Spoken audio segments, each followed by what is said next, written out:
Sevgili seyircilerim, Oktay Usta'nın mutfağında sizler için patates köftesi kızarıyor. Çay saatlerinizin vazgeçilmezi olacak. Buyurun birlikte hazırlayalım detaylarıyla birlikte.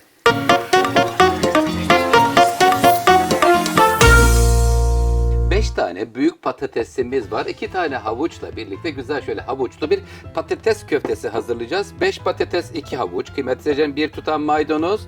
Şöyle baktığımda bayatlamış, kurumuş ekmek. Ekmeklerimizi israf etmeyelim kıymetli seyircilerim. Mutlaka kurutalım, köftelerde değerlendirelim. 1 tane soğan, 2 çorba kaşığı nişasta, birer tatlı kaşığı pul biber, toz sarımsak ya da normal sarımsak da ezebilirsiniz. Karabiber ve tuza ihtiyacımız var kıymetli seyircilerim. Bayat ekmek yoksa B planında içerisine galeta unu ilave ederek kıvamını sertleştirebilirsiniz. Bismillahirrahmanirrahim. Önce patatesleri soyuyorum. 2'ye bölüp patatesi haşlayacağım. Havuçları da tavada az bir yağlı mı? Yağsız. Yağlı mı yağsız mı? Birazdan karar vereceğim. Soteleyeceğiz. Sonra birleştireceğiz.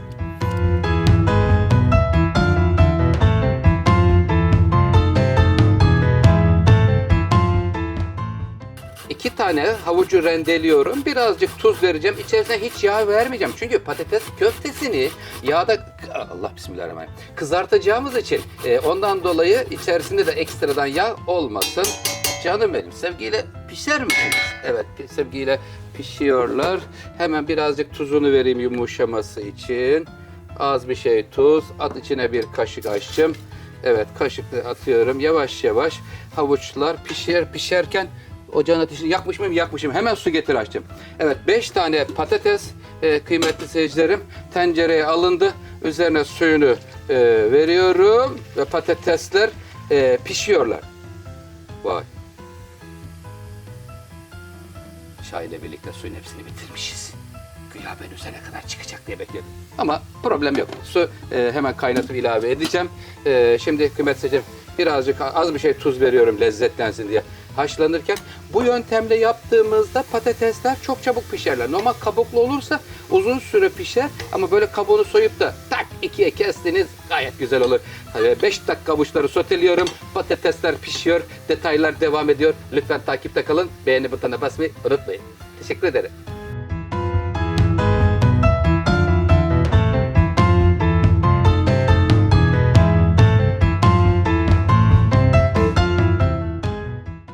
Patates köftemiz için patatesler soğudu, rendeledim, soğan, maydanoz doğranmış patateslerin üzerine aldım. 2 tane de tamamen yağsız, biraz tuz atmış olduğum ve soğumuş olan rende havucu alıyorum şimdi üzerine. Çok renkli olacak kıymetli seyircilerim ve lezzetli olacak aynı zamanda. Evet, şimdi devam ediyoruz. Allah bismillahirrahmanirrahim, sakin ol aşçım. Efendim buraya 2 çorba kaşığı nişasta vereceğim kıvamına destek vermesi için. Tuzunu veriyorum. Bismillahirrahmanirrahim. Pul biber 1 tatlı kaşığı. Çok renkli olacak kıymetli seyircilerim, böyle rengarenk. İçinde salça ve yumurta yok. Böyle o doğal ürünlerin renkleri görünecek. Şimdi hemen buraya biraz da bayat ekmek rendesinden vereceğim. Patatesi rendelediğim rende ile birlikte gel canım şöyle. Köfteleri de bu şekilde rendeleyebilirsiniz kıymetli seyircilerim. Çok müthiş lezzetli olur köfteleriniz. Şimdi bayat ekmeği hemen rendeliyorum. Ya da galeta unu. Yoksa da mutfakta çareler bitmez. Tamam. Allah bereket versin. Şimdi hepsini koyduktan sonra yoğurma bölümüne giriyoruz. Bakın ne kadar güzel, görüyor musunuz? Rengarenk. Sevgimizi veriyoruz. Besmelemizi çekiyoruz. Köfte harcımızı yoğuruyor. Şeklini veriyor ve yağda kızartma. İsterseniz yoğurt sos ya da istediğiniz soslarla da servis edebilirsiniz.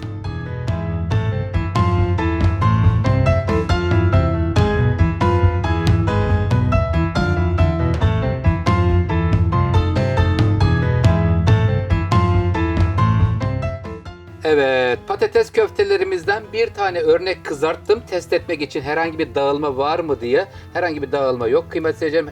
Çünkü yumurtaya batırmadım, galeta ununa batırmadım. Ondan dolayı test etmek istedim kıymetli seyircilerim. Bismillahirrahmanirrahim. Şöyle tavaya yağı koydum. Ondan sonra hazırlamış olduğumuz havuçlu patates köftelerimiz. Hiç pişirmeden bir tanesinin tadını kontrol ettik. Acaba nasıl bir tadı var diye. Gerçekten çok enfes, soğanla birlikte baharatlar çok yakışmış. Kıymetli seyircilerim, içerisine sarımsak, kimyon, Ne seviyorsanız baharatlardan ilave edebilirsiniz. Bakın çok renkli ve müthiş lezzetli bir patates köftesinin tarifi Oktuysal'ın sizler için geliyor kıymetli seyircilerim. Sever misiniz patates köftesini? Çocukluğumuza götürür. Annelerimiz yapardı böyle güzel patates köfteler. Aynısı oluyor inşallah.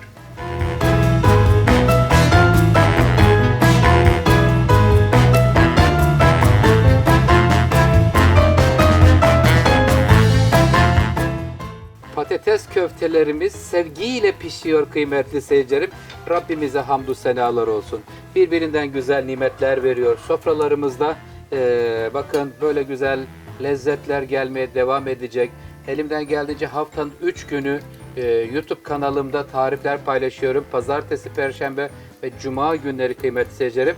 İstediğiniz tarifleri lütfen yorumlara yazın.